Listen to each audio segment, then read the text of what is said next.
Trinity College, Cambridge has for centuries been a British centre of occultism, esoteric science and espionage. Students and professors of this bastion of British society have been deeply involved in magic, spiritualism and spying.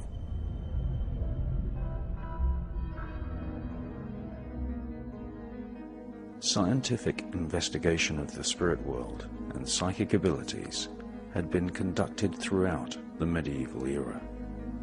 Its focal point became Trinity College at Cambridge University. Since the 1400s, Trinity College has been a hotbed of occultism and espionage, the two dark worlds often overlapping throughout the history of Trinity College. Dr. John Dee was an Elizabethan magician who used a polished piece of obsidian rock called a dark mirror to communicate with angelic spirits. These spirits dictated to John Dee a system known as Enochian magic. The Enochian system describes the spirit world and gives instruction on how to communicate with spirits of angels and demons.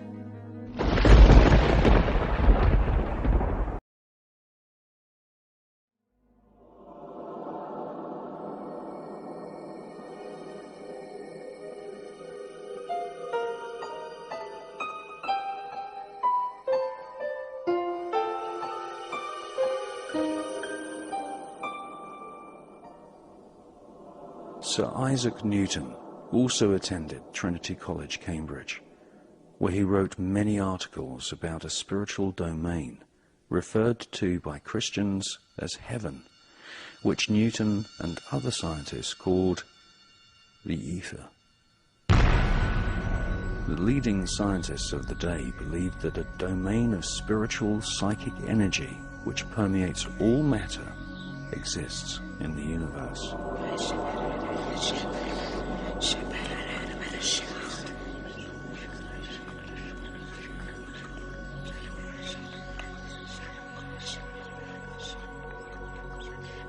A dense, concentrated area orbits planet Earth just above the atmosphere. This became known as the psychic ether.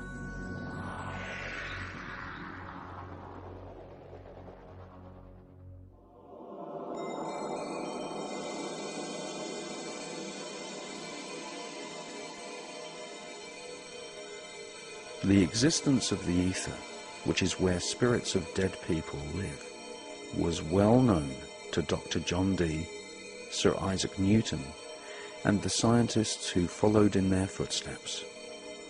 In 1909, Sir Oliver Lodge wrote The Ether of Space, a companion to his equally groundbreaking book about the spirit world called The Survival of Man.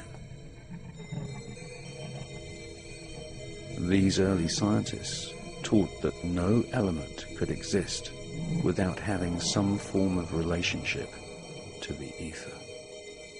The ether was the domain of spirit and the realm from which magicians and psychics such as the French Dr. Nostradamus received their information. A Victorian secret society called the Hermetic Order of the Golden Dawn were to later take the Enochian system of spirit communication and combine it with the use of the so-called dark mirror, used by magicians in ancient Egypt. During the Elizabethan era, Dr. John Dee was not only the pioneer of Enochian magic, but also a personal spy to Queen Elizabeth I. Dee studied at Trinity College, Cambridge. Dee was to be followed within the halls of Trinity College by other magicians, alchemists, occultists, and spiritualists.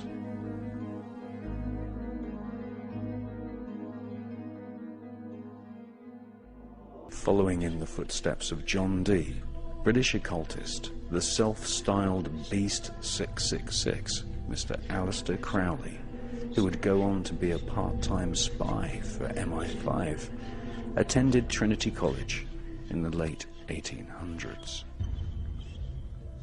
Whilst Crowley was a student at Trinity College, 3 Trinity Dons decided to found a society to investigate the spirit world.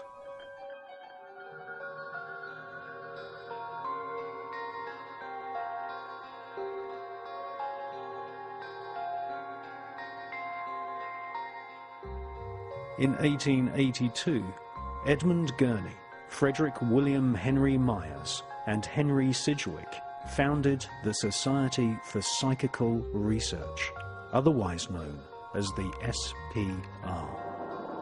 For the next 100 years, 2 groups, the Golden Dawn and the SPR, would invest thousands of hours of research and fortunes into the spirit world.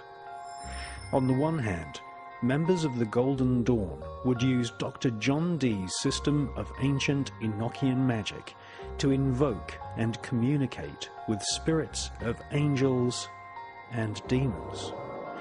And on the other hand, the SPR would finance thousands of seances, inviting spirits to manifest and speak with the living.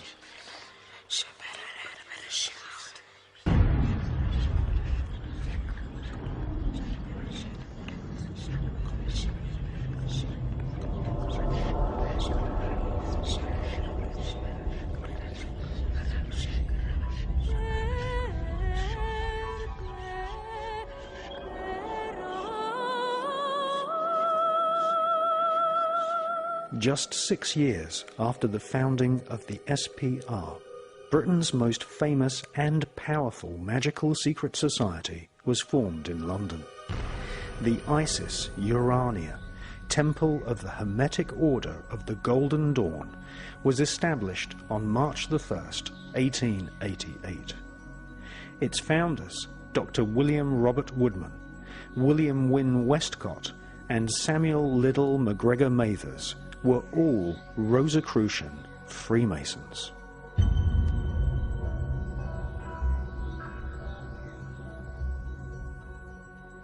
The Golden Dawn was a depository of occult knowledge. Aleister Crowley joined after attending Trinity College. Other members included W.B. Yeats and the author of Dracula, Mr. Bram Stoker.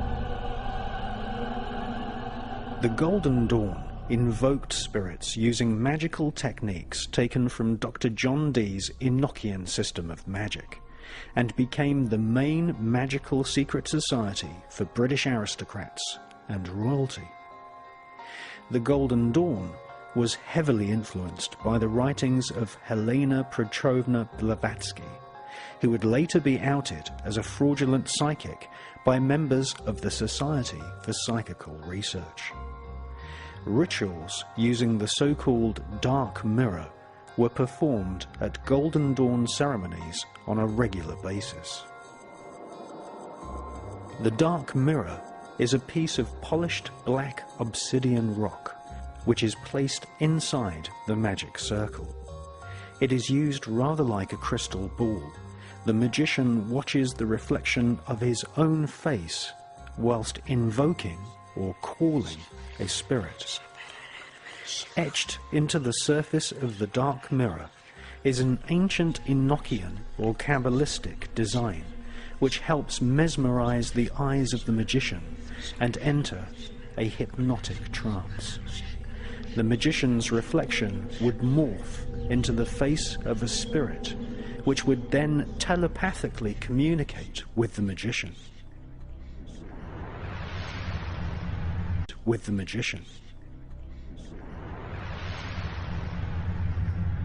Adagita vopa ate, zodonu fa ise salada, vi ro el.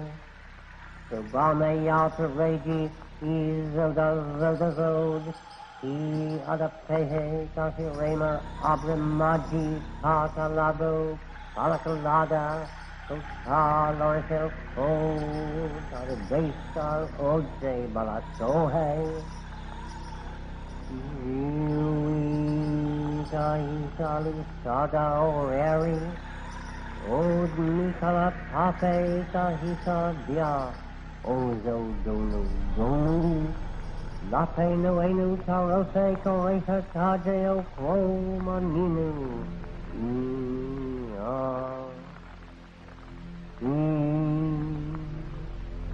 Don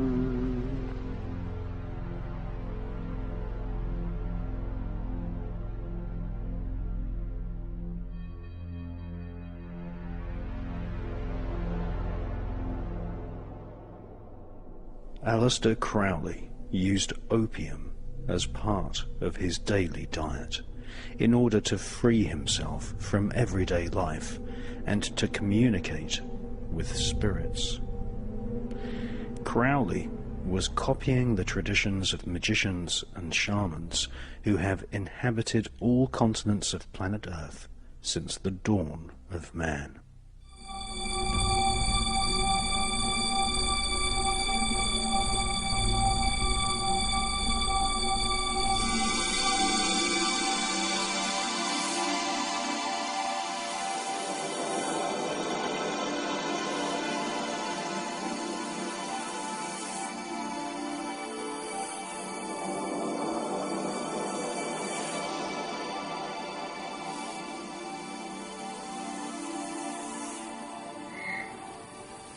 Hello, Radio Olympia. This is direct television from the studios at the Alexander Palace. The Battle of Britain is about to begin. Upon this battle depends the survival of Christian civilization. Yesterday, Upon it depends our own British December life 7th, and the long 1941, continuity of our a institutions. date which will live in infamy. Men will still say, this was their finest hour. Sir William Crookes was a highly respected physicist in the Victorian era. Crookes not only attended dark mirror rituals at the Golden Dawn, but was also a leading member of the Society for Psychical Research. Sir William Crookes had invented several devices which could measure the existence of tiny elementary particles, such as electrons. Sir William Crookes believed that spirits in the ether were capable of moving small primary particles such as electrons and protons. William Crookes developed the cathode ray tube, the most important element to a modern television, firing billions of electrons at a glass screen covered in phosphorus. These pioneering experiments produced amorphous, fuzzy speckles on a glass screen. By staring at the cathode ray tube image, Crookes realized that spirits might somehow be invoked to arrange these particles into an image of the spirit world.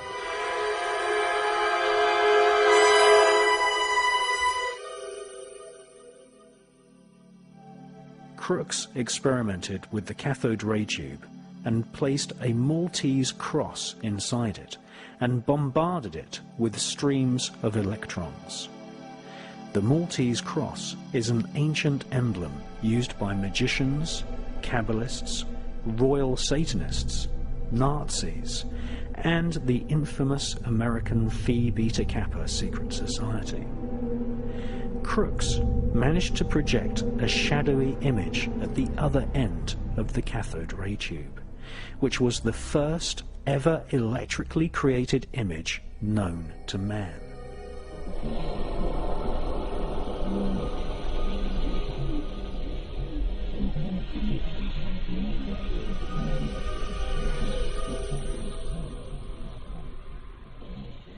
In his memoirs, Sir William Crookes said that it might be possible for spirits to influence streams of tiny particles.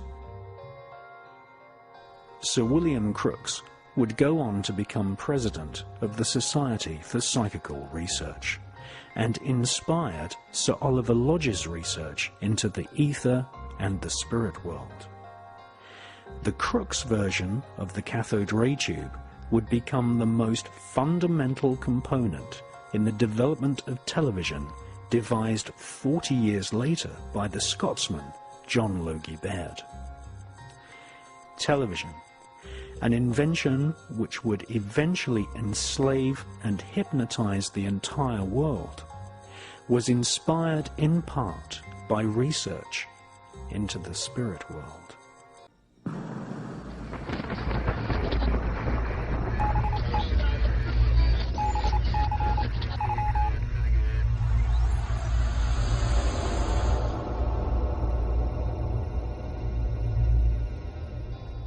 This would not be the end of John Logie Baird's extensive involvement in the spirit world. Not long after this incident, the ghost of none other than Thomas Alva Edison, the inventor of the audio phonograph, contacted Baird at a séance. The spirit of Edison tapped out a message in Morse code and told Baird that his noctovision system would enable the living to speak with the dead. Hello?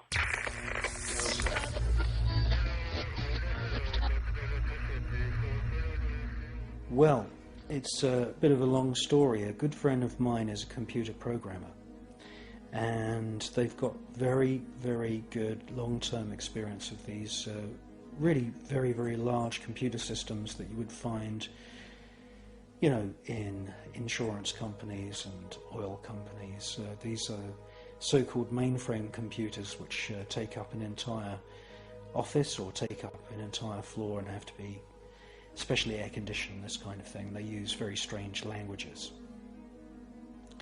And he told me about a phenomenon called emergent behavior.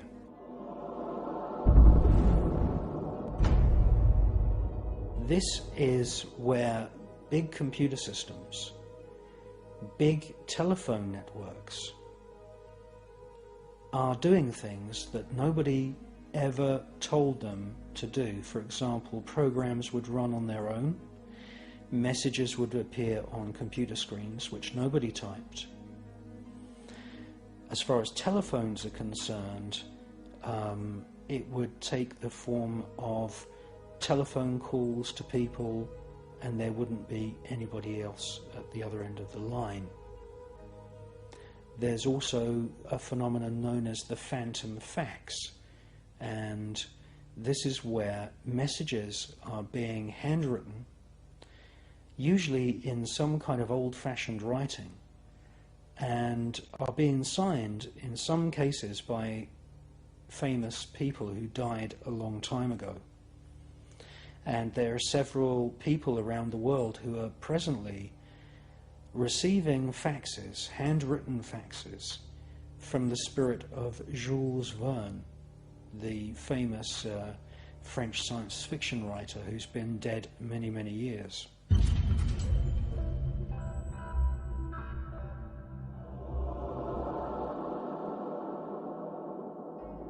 I became very, very interested in this emergent behavior because I had a feeling that it wasn't just due to errors in the system.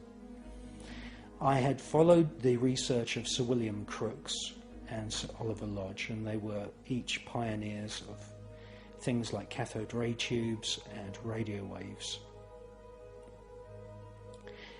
And I had come to the conclusion that many of the scientists in the 1900s were of the disposition that spirits could influence very, very tiny particles, such as electrons or photons. And when I heard about emergent behavior, I immediately thought, could this be an example where a spirit is not strong enough to move a physical object? A spirit is not usually strong enough to pick up the receiver on a telephone and move the dial. But could this be, this emergent behavior phenomenon, could it be a symptom of spirits trying to shift electrons down wires?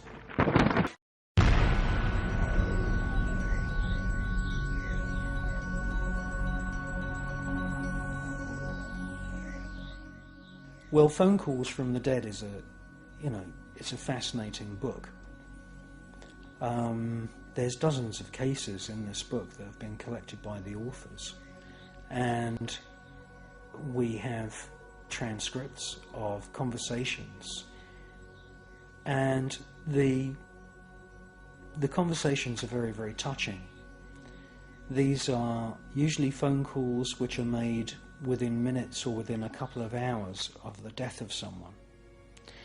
And typical example is where a son or a daughter receives a phone call from their parent, and the parent says, "Are you okay?" And the daughter or the son says, "Yeah, I'm fine. We'll come over and visit you." And the parent might say, "Well, no, I'll come and visit you. I love you." And these calls are touching and brief. And then the reality dawns that that phone call was made. Sometimes the spirits even leave messages on answer phone machines which record the exact time of that call. And in many cases, that person had died previously that actual day.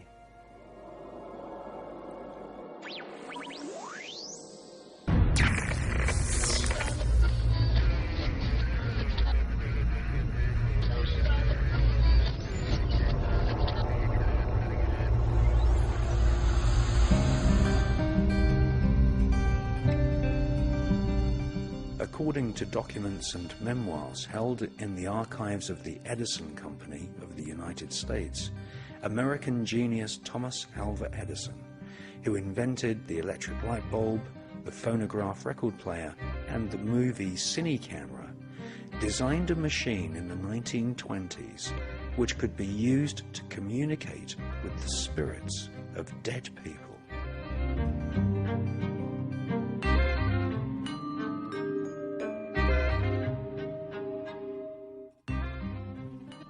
Unfortunately, Thomas Edison passed away before his invention was complete. Several years later, at a séance attended by John Logie Baird in London, the spirit of Thomas Edison tapped out a message using Morse code.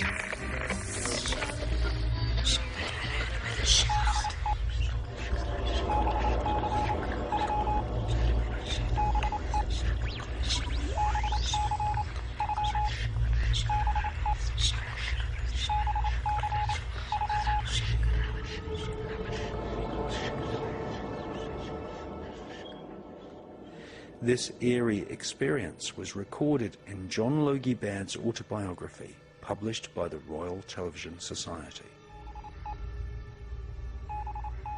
The message from the spirit of the dead Thomas Edison told John Logie Baird that Edison was working on his own version of Noctovision, the infrared television system which could record images in the dark. The spirit of Edison told Baird that he had assembled a team of scientists in the spirit world who were working together to help living people speak with their dead relatives.